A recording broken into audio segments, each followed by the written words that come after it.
السلام عليكم ورحمة الله تعالى وبركاته. دعوتوتا في هردوفتوتا إن شاء الله تعالى أرنتنا اللي سينا جاللا سينا هالان وان جاللتي تاتي نما قد إبسيتو قبرديتن دفه لا تديرو نموتن غري خنگرتي نمني أمانتي يوخانو نمني أستاذة يوخانو نمني شيخة وان جالل الراهنا سوين اتفاقاتا jaalalaa jechuun insha Allahu ta'ala waan isiin taateen gabaabsee si hima. Jaalala jechuun assalaamu alaykum warahmatullahi wabarakatuh daawwattoota fi hordoftoota keenya. Assalaamu alaykum warahmatullahi ta'ala wabarakatuh daawwattoota fi hordoftoota keenya. Insha Allahu ta'ala har'aan tana seenaa jaalalaa tana ajaa'ibaa qabadheetiin isinii dhihaadhee dhufe an obboleessi keessan Hamzaa Sheekh Jaabir. Duba insha Allahu ta'ala jaalala jechuun maali waan jedhamuun seenaa tana keessatti isinii ibsuu barbaada. Osoonii fi achiin seenne dura namootan gariitu jira. Hay sa ustaazonni waa'ee yookaan sheekan waa'ee jaalala irraa ni haasawanii jaalaluma tanaahu isaanii haraam godhaa miti warra je'ee yaadu jira. La akkasitti yaaddee hin dogoggoriin obboleessa kee yookaan obboleettii. Ati nama tokko Rabbi uume sammuu kanneef gartee waa adda baafatu. Rabbiin subhaanahu wa ta'ala nama waa adda baafatu si godhe. Namni tokko yoonii fi ebaluun kun akkana kasiin jedhu taate waan nama sanii hin dhagayin. Dursoo dhufii nama san adda baafadhu jechuudha. Laata dhiiroo amantiin islaamaa ta'u akkamiin laalti? Waan Hamzaa Sheekh Jaabir haasa'u deemu kana amantiin islaamaa akkamiin laalti? Moolaata dhiiroo waan amantiitii ala haasa'uu deema.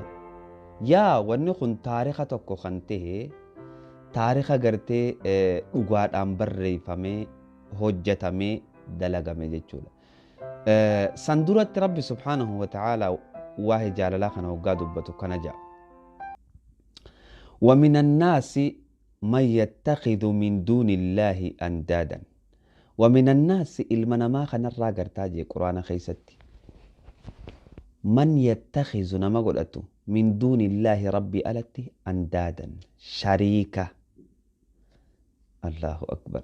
يحبونهم كحب الله يحبونهم نجالة كحب الله أكما جالل ربي ربي سلا جالت شوك أمن سنتي إسانيس جالة ججو لال.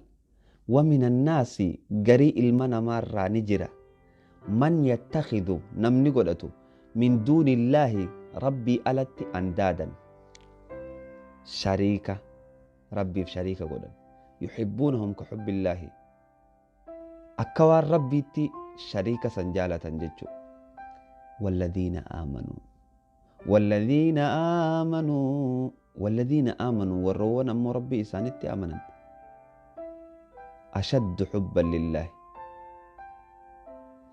والذين آمنوا والروان آمنيتو ربي جالتا حاجة إسان وان كان جالتا جالا إسان تو ربي جالتا جي. أوكي جيتش جاللا كان قرآن خيستي يبقى كانت توينو جاللا يتشون جلبتمو. المحب يطيع لمن يحب جان. جالة تكو نما جالته فيما وان إني جوسن. شوف سيغلي مالتنا نياتا. اوكي حديث ما تناف أمالي الله سبحانه وتعالى مالجأ ومن آياته أن خلق لكم من أنفسكم أزواجا لتسكنوا إليها وجعل بينكم مودة ورحمة إن في ذلك لآيات لقوم يتفكرون. ومن آياته أن خلق لكم من أنفسكم أزواجا لتسكنوا إليها ومن آياته أن خلق لكم من أنفسكم أزواجا لتسكنوا إليها وجعل بينكم مودة ورحمة إن في ذلك لآيات لقوم يتفكرون. Aayata kana qacaloo na hojii dhaggeeffadhu. Wamin aayaatihi seenaa siifin jalqaban jarjarin seenaa jaalalaati siifin jalqaba na duraan jarjarin. Dura quraana keessatti waan jaalalti taate laalla jechuuf fadheeti namoota garii jira ustaazowwan kana jajja'aniituma dhalaa harkisuuf fadhani. Mee amma dhalaa maalirraa harkisna rabbii keessan sodaadha. Mee rabbii guyyaa qiyaamaa sodaadha jechuun namni tokko hoggaa haasa'u niqaaba godhachuun qaba. Amma fakkeenyaaf niqaaba godhachuun qaba. Haasa'uudhaaf bareedinuma ittiin dhalaa harkisan sanuu hin qabnu dhugaa rabbii waliin dubbanna. Nama tokko kan akka ofiitti waan rabbi isa barsiise akka ofii sanitti fakkeenyaaf amma Hamzaa Sheekh Jaabir hoggaa waan rabbi isa barsiise namaa himu akka Hamzaa Sheekh Jaabir teetiin namaa hima malee akka ebaluu san ta'e namaa himu. Siigalee qoflee aadaatiin yaan qofla dhiisuun danda'u qoflee aadaatiin yoo maa qoflaa waa himtaa kan jettan taate akka biraa kan ittiin himu beeku jechuudha kana malee. Tanaaf Allah maal ja'a wamin aayaatihi waan tokkichummaa rabbii irratti qajeelchurraa an khalaqa lakum min anfusikum azwaaja lubbuma ta'isaniirraa qindii isiniif uumuun litaskunuu ilayhaa shuf litaskunuu ilayhaa jechuun akka isin gama isaanitti haaraa fudhattan. Fakkeenyaaf amma namootan garii ka jaalalaa fi seksii wal qabsiisee ilaaluutu jira. Jaalalaa fi walqunnamtiin saalaa abadan walitti hin dhuftu. Walqunnamtiin saalaa yoo taates dirqiinis godhuu dandeessa. Maallaqaanis bitattee godhuu dandeessa. Garuu ammoo tan jaalalaan godhan paartii jaalalaarraa takka malee jaalala guutuu miti. Walqunnamtiin saalaa tan jaalalaan godhan paartii jaalalaarraa murna xiqqaa tokko malee jaalala guutuu miti. Namootan garii ka jaalalaa fi walqunnamtii saalaa wal qabsiisee jaalala jechuun walqunnamtii godhuudha jedhee yaaduu jira laa. Jaalala jechuun walqunnamtii godhuu jechuu miti. Siifiin immoo obboleessa kiyya.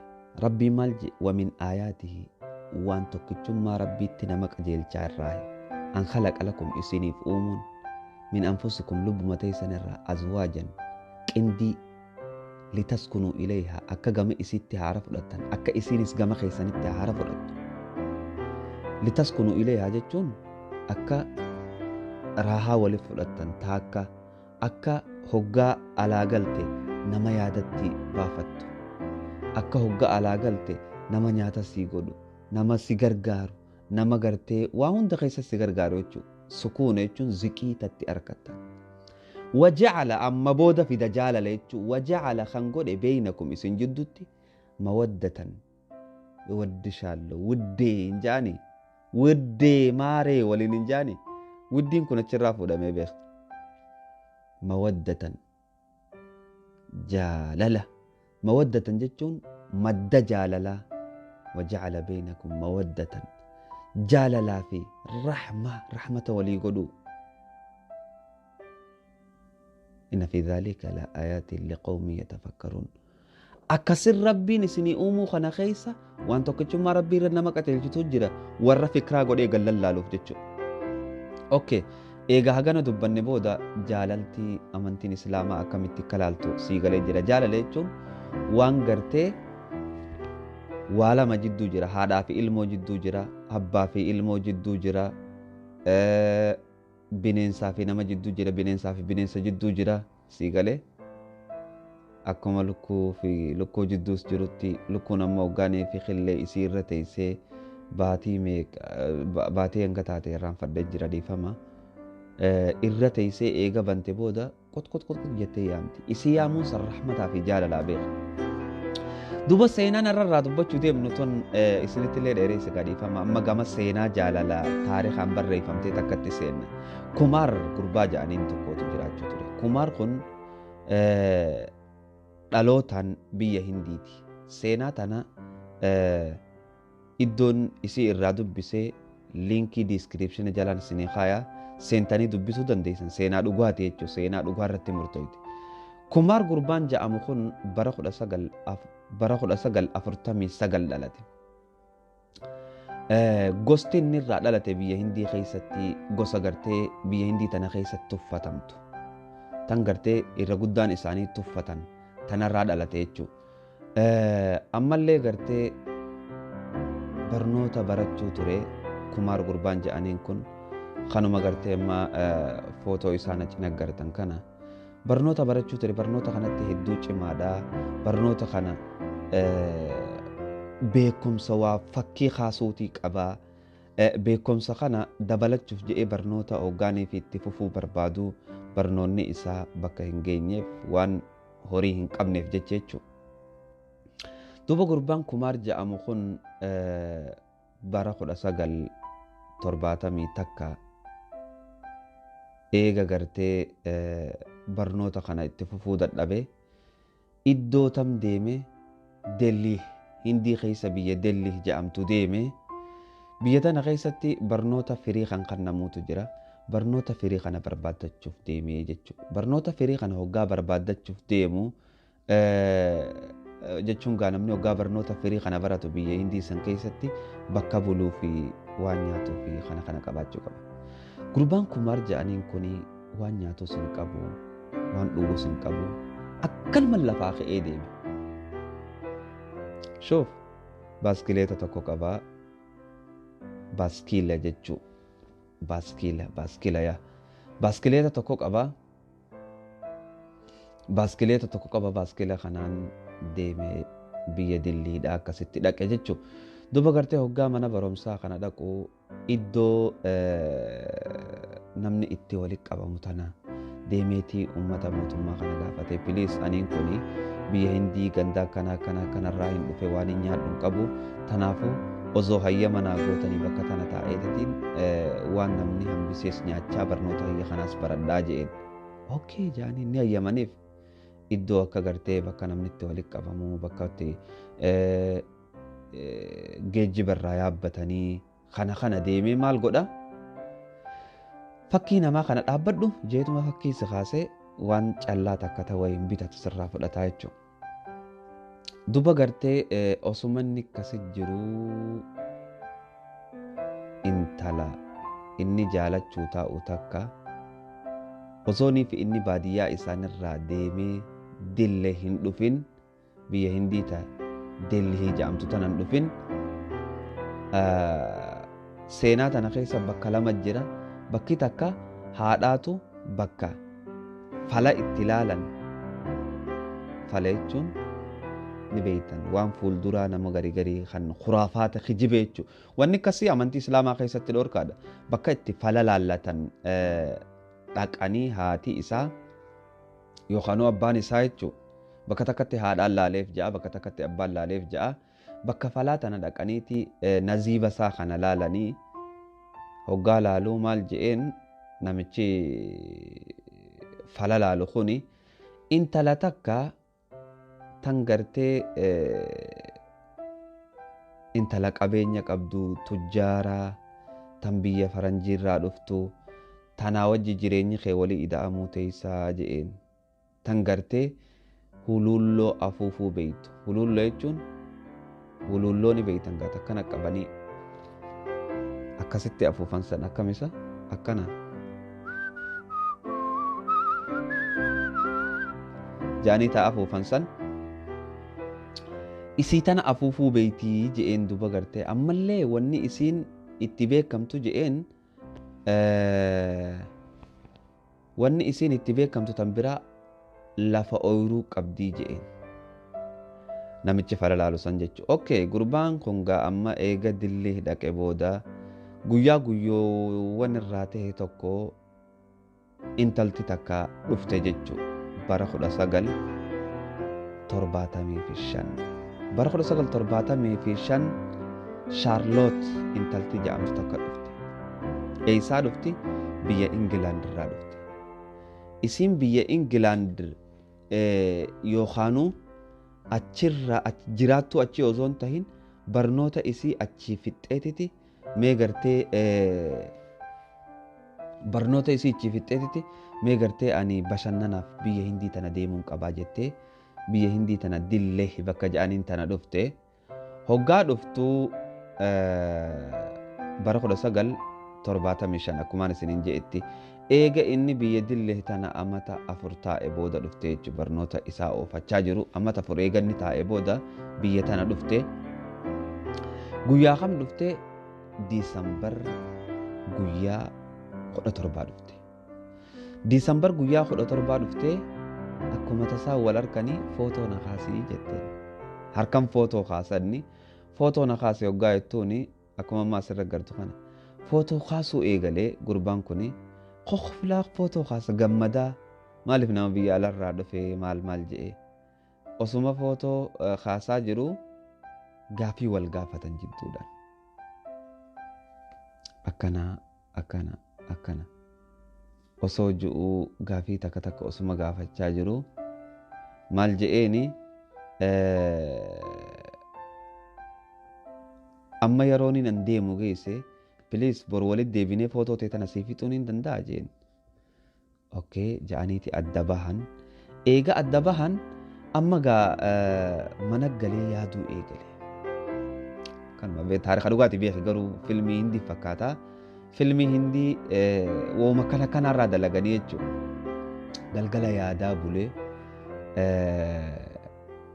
hoggaanii fi ganamtummaa ka'ee dhufu ganamtummaan Diisambar guyyaa 18 beeki Diisambar guyyaa 18 walitti deebi'an amma gaagartee gaafii takka gaafachuu eegale eessaa dhuftee je'een ani akkanattiin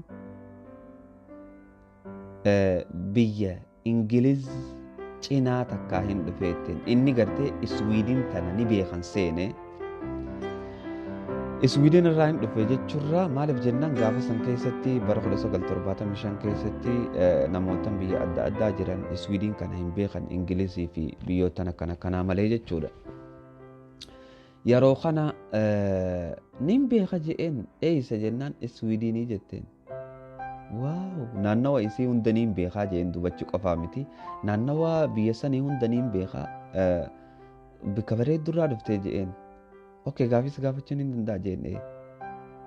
Ati hululloo afuufuu ni beektaa mi jeen hululloo jechuun tareefu inni san taa'ammaa asirra jirtu tana. Hofaltee maal jetteen akkami beektee jetteen akkami beekuu dandeesse hululloo afuufuu kiyyaa jetteen. Okay je'eetuma ammallee osoo footoo isii kaasaa jiru ati ooyiruu ni qabdaahii je'een. Ooyiruun isii akkuma ammaa asirra gartan kana Iswiidin keessa bakka tanaa isiin ooyiruu qabdi. Akkami beektee jettee ajaa'ibdee amma hofaltee akkami beekuu dandeesse. No ani akkanattiin iddoo fala itti ilaalan dhaqee akka gartee anaa fi ati jireenyi keenya waliin tahu hubadhee jetteen je'een dubanni jechuudha. Yeroo kana duba gartee isiinis gammaddee wajji deemtee ganda isaanii wajji dheeyxee baatii takka wajji ta'an Diisambar tana achumatti fixanii jechuu baatii Diisambar tana achumatti fixanii eega baatii tana fixatte booda guyyaa waa xiqqootti idaattee karaa biyya isii Iswiidin deebitee jechuudha. Iswiidin irraa gaafa san keessatti akka ammaa kanatti telefoonaan dhaquma takka deequma takka wal harkachuun hin jiru maal godhan poostaa walii barreessan. Poostaa tana keessatti osuma walii barreessanii poostaan kun guyyaa meeqa booda deemee isaan bira gahaa guyyaa meeqa booda deemee isaan bira dhufa. Namichi faala laalu immoo gaafuma faala laaluu maal je'een faana isii tana dhawii je'een isii tana faana dhahii jechuun isii tana jala deemu faana siirra deemii je'een. Akka faana siirra deemnee gurbaan kumaar jedhamu kuni maal je'eetiin siima qabeenyaas hin qabu waa takka hin qabu. Amma gartee osuma poostaa walii erganii guyya tokko maal jettiini Shaarloot intalti jedhaniin tun maal jettiini gaafa sanitti gaa intala amma yeroo tanatti dudulloomanii jiranii Shaarloot intalti jedhaniin tun maal jettiini kumaar maallaqaan sii ergaa hoottuu wal fuunaa jettiin. Mee osoo maal je'ee jettee yaadda ati isaa gartee deddeemee nyaata isaatuu barbaaddatu maallaqaan sii ergaa hoottuu wal fuunaa hoggaa jetteen waan xiyyaaraatiin sii erga hoggaa jetteen. Waraqaa isiitiin maal je'een laa maallaqa sirraa hin barbaadu juhud jagartee laffaati xiyyaaniin dhufuu fadhaa jee waraqaa deebiseef okkee teeni gaafa ranjiidhaame ogguma takka akka keenyatti addii zigaal hin godhin kaa akkan hin godhin kaa waliin hin jaanii beeyta okkee jette achi booda kumar itti yaaduu eegalee baaskileeta tokkicha isaa ka qabu ni gurguree waan footootti nama kaasu tana ta qabuus ni gurguree waan takka hunda firraa gurra jala dhawee jechuu hoggaa gurra jala dhawu gahuu hin dandeenyeef baaskileeta isaa ni deeffate jechuu maallaqan olii waan gahuu hin dandeenyeef baaskileeta isaa ni deeffate laata dhiiroo maal godhuu deema gurbaan kun qaceello na wajji dhageeffadhu hoggaa baaskileeta isaa deeffatu amma baaskileetaan lafaa ka'ee karaa lafaatiin jira gaafa sanii karaa lafaa kana deemuu murteessee jechuu meeqa calloo dhagaye karaa lafaa kana deemuu murteesse gurbaan kun karaa lafaa kana itti qabe eeysarraa ka'ee hindirraa ka'ee dalhirraa ka'ee paakistaan dhaqe paakistaan irraa ka'ee afgaanistaan dhaqe afgaanistaan irraa ka'ee iiraan dhaqe iiraan irraa ka'ee turkiyaa dhaqe hoggaa turkiyaa dhaqu biyyi turkiituma hedduu takka ajaa'ibdee isa kana beeki ganda keessa deemu kana guyyaa takkatti yeroo dheertuutti fudhatte yeroo dheertuu isa fudhattu kana deemaa ganda keessa waan takka gaafachaa kadhachaa footoos kaasaa nyaataas woomisan irraa dalagachaatiti gurbaan kun akkasitti deemaa jiraa jechuun hoggaanii fi biyya turkiyaa dhaqee turkiin ajaa'ibdee maali namni kanaa cimaan kajaalalaa jecha karaa dila kana laffee jettee maal gootii fi baabura irraa kafalte jechuudha. Turkii irraa ilaa isaa baaburaan deema ilaa Oostariyaa baaburaan dhufa. Oostariyaa irraa baaskila isaatiin ilaa Jarman dhufe jechuudha. Jarman jechuun iddoon amma an jiraadhu tana jechuudha. Okay, Jarman irraa ammallee deemee Deenmaark baaskilaan dhaqe. Seenaan tun seenaa ajaa'ibaati. Jaalallee isaa bira dhaquuf jecha. Laata dhiiroo seenaan tun nama isiin irra geesse. Jiraachuun nama keenya keessaayis. Okay, deemee Deenmaark dhaqe. Deenmaark irraa Swiidin ammoo dooniidhaan dhaqee jechuudha. Gaafa Swiidin dhaquu bakka isiin jirtu san deemee dhaqee akkasitti wal fuudhanii jechuudha. Seenaa jaalalaa namni gartee jaalala isaanii tana bakka ni geessi jedhee yaade abadan inuma hin jiru beeku. Garuu ammoo jabaatee jaalala isaanii tana bakka hin gee ammallee warra lubbuun jiru jechuudha. Warri naan isinii himaa jiru kuni warra lubbuun jiru duba gartee Delhiirraa lafaa ka'ee biyya Hindiyaarraa ilaa hanga Swiidin baaskilaan dhufe. Subhaanallah. Gurbaan kuni wanni ajaa'ibaa barnoota isaa kachi dhaabe san eega gartee Shaarlootii wajji wal fuudhee itti fufee Swiidinumatti barnoota isaa san xumuratee achi booda doktora kabajaa bara 2012 amata 8 dura jechuu ama 8 dura doktora kabajaa fudhate Swiidin irraa doktorummaa kabajaa fudhate jechuudha. Achi booda gurbaan kun maal godhuu eegalee namootan akka isaa miskiina hedduutu jira. Keessaafuu biyya isaa jibbamtuu tan biyya Hindii keessa jibban san keessatti namootan dila jiru kana kan barnootaaf carraa hin arkatin kan miskiinummaan isaan dhorkiteetu jira.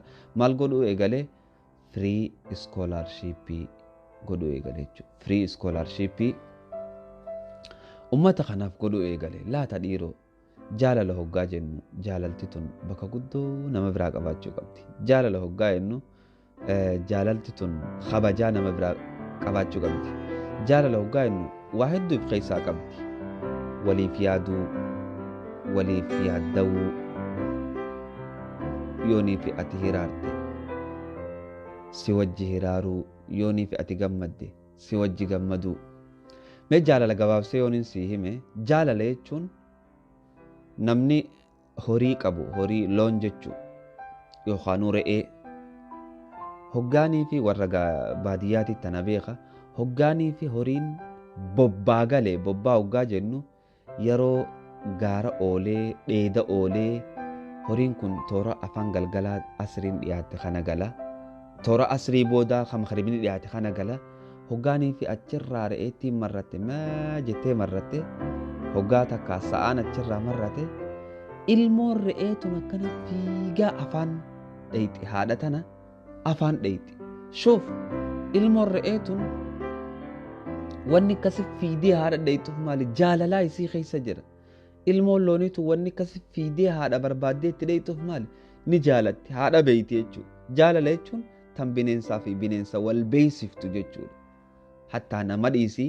bineensaa fi bineensallee walii galchite jechuudha jaalala jechuun tanaaf jaalalaaf botaa qabaachuu qabdan jaalalaaf iddoo qabaachuu qabdan jaalalaaf kabajaa qabaachuu qabdan jaalala jechuu qunnamtii qofatti akka isin hin gabaabsineen isinii dhaama seenaa irraan tanaa waa hedduu akkaat irraa baratte abdiin qaba